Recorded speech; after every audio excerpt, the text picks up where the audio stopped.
So we have with us today Youmin, our okay.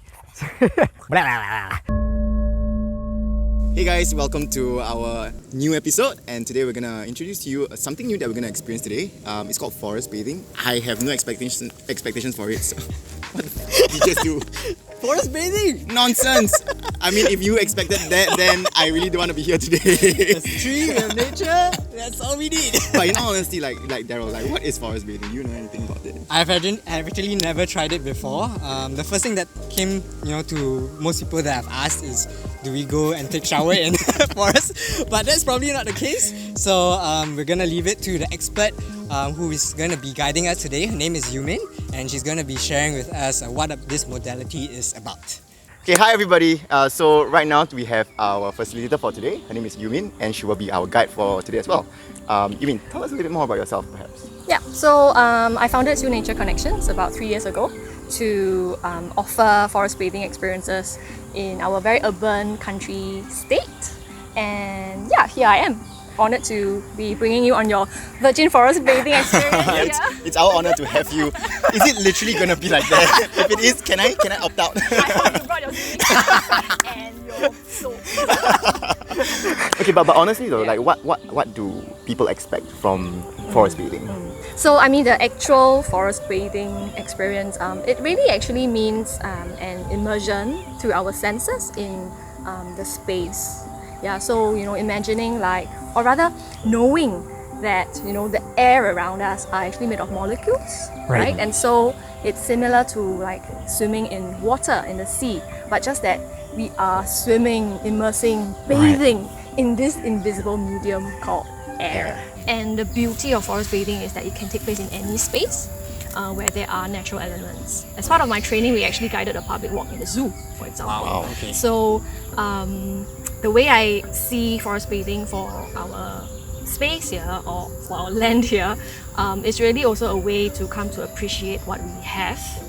That we don't have to always travel out there to seek whatever we want to seek, but that it is possible on our own soil, on our own land as well. Okay. Right. So what can we expect for today then? So for the guided forest bathing experience, I will be inviting you through a couple of invitations. They are like mini activities that are built into this forest bathing journey. And these invitations are sensory, and there are no right or wrong way to respond to them. They are invitational, so meaning at any point in time, if you feel that you want to respond to it in a certain way that's comfortable for you, know that you are empowered to do so, right? So they are not instructions to be followed, but rather they are like frameworks for you to consider and to operate in, to respond in. As a guide, my role is so I'm not a therapist. The forest is a therapist, or nature is a therapist, and the guide opens the door. And so in this journey that we're going through, I'm going to open the doors for you through like offering invitations, and then past that door, as you do that invitation in your own style, in your own way, you begin to connect with nature and then see what it offers you.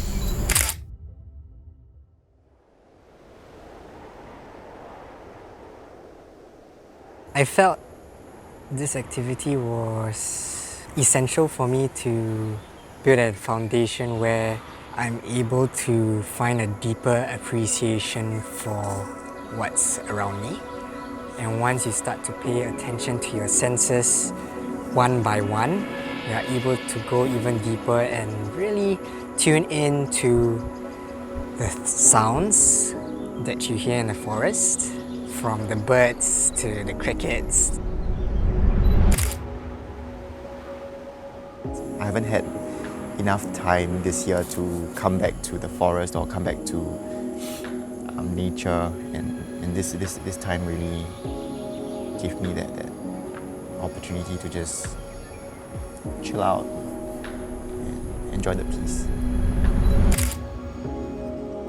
That whole philosophy of forest bathing, where nature or the forest is a therapist and the guide only opens the door.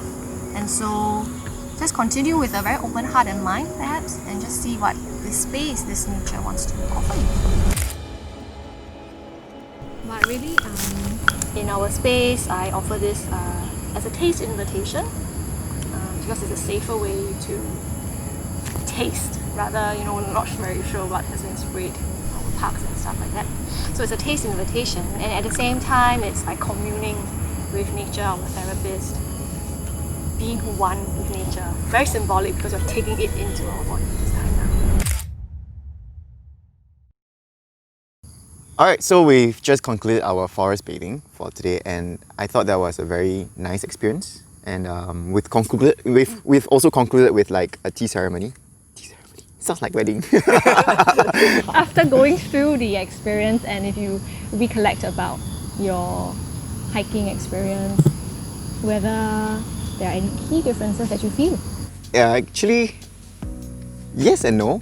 I guess when I'm hiking, the mission is different. It's to get to the summit and then you descend, right? I guess there's an element of mindfulness where you know that you exist at a space and just enjoy the space first before moving on to the next activity. And I kind of appreciate that as well, because you tend to slow down a little bit more and not focus on the goal but just the process. That is the key difference, that in hiking there is always that objective and that goal. In forest bathing, it's completely different in the sense that while yes, we might be in nature, we might be in forest, we might be on a trail, but the whole duration of say 2 hours or so, there really isn't an end point that we're trying to reach. How often does someone experience forest bathing? In recent years, I think it was last year, there was a research that came out that talked about spending 120 minutes, that's 2 hours, at least a week, to have some form of health benefits. So all plants emit natural compounds or chemicals called phytoncides, and really these compounds, their function is really to protect the plants against invading viruses and bacteria. But because these are volatile compounds emitted by the plants, so as we move through this space, we are also absorbing and breathing in these phytoncides. And science have proven that these phytoncides, one, they help to decrease our stress, and two, they help to improve our body immune responses. So what's the difference between like having a guide and no guide? With a guide, how it benefits, or rather how I've seen people benefit, is that they really come into the experience without any burden. That burden of not knowing what to do, that burden of where do I go, is it safe, how should I do this, where should I go, these kind of burden, it's not there because the guide is there. That's when the person can fully come into that moment, right? Because there's no baggage. Yeah, and of course in a guided session we have tea, we have sharing taking place, and the sharing hangout session. Yeah, the sharing is quite powerful. It opens people's perspective.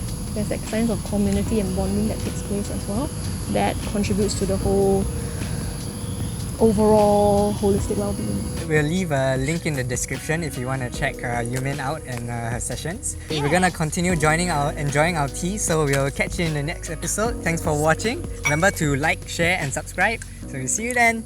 Bye. Bye. Bye. Cheers. Cheers. Cheers, Edmund.